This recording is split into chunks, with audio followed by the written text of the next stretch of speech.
Chaka na nilikuwa mtu wa kwanza kuweza kuuliza. Uchaguzi mkuu huko nyuma shirikisho ilikuwa mwaka unapoanza mwaka tu. Tunaanza kuona mijadala mbalimbali, tunaanza kuona watu wakizungumza kima kwa imekuwa tofauti.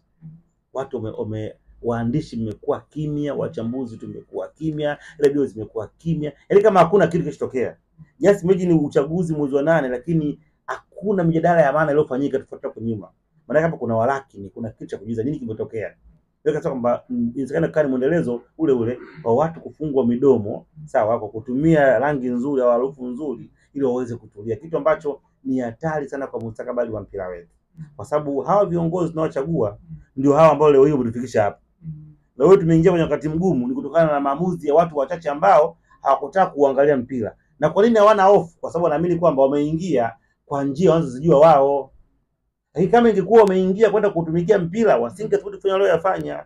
Kwa nafikiri ni wakati sasa wa kuanza kuibua mjadala. Mchakato umewekwa wazi. Tunaweza kushuhudia mwenyekiti wa kamati akizungumza uchaguzi.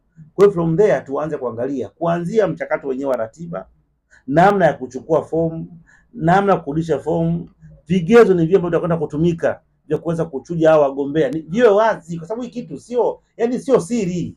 Hii ni mali ya watu wote. Mtanzania yote mwenye sifa anawajibika. Wewe lazima itolewe elimu, lakini pia naonyesha shirikisho kuna sehemu hawajakwenda sawa sawa, itakiwa waanze kutoa elimu ya uchaguzi. Kwa nini ni ghafla? Wewe ghafla unataka kuficha nini? Leo hii watu wanajua kuna kitu. Je, wametumia jitihada za kutoa elimu? Tunaweza kuona serikali uchaguzi mkuu inazungumza kila siku. Watu wajiandikishe, watu wafanye nini, wakapige kula, ni jukumu lao mojawapo. Kwa hiyo wao kwa nini wamekaa kimya? Kwa hiyo bado kunasema pako sawa. Inatakiwa tujue kila ambacho kinakwenda kufanyika ili tujue anayepita anapitaje, hao wajumbe wa mikoa ni wakina nani, walipatikanaje na roho zao ni zipi, anayekwenda kugombea urais mwingine akitokea anatakiwa afanye nini na kwa nini afanye kinachokifanya. Kwa naamini kwamba kuna vitu vingi ambavyo tukae tuanze kuvizungumza kwa masa, kwa sababu sio kwa makini tutakwenda kuchagua watu ambao baadaye wao kuletea shida.